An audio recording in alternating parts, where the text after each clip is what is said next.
يا رب، اجعلني قويا عندما لا أجد من يتقاسم معي الوجع. يا رب، املأ قلبي صبرا وصدري شرحا وعقلي راحة طويلة الأمد.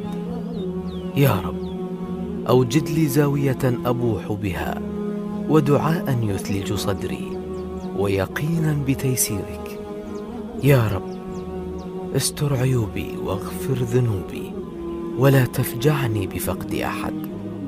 يا رب، اجعلني مقيما للصلاة ومن ذريتي وفاعلا للخير، واجعلني سببا لفرح الناس وسعادتهم، ولا تضعني في مواقف متعبة ولا ظروفا سيئة ولا ظروفا يائسة، واجعلني بإرادتك سبيلا للمساعدة ويدا ممدودة للجميع.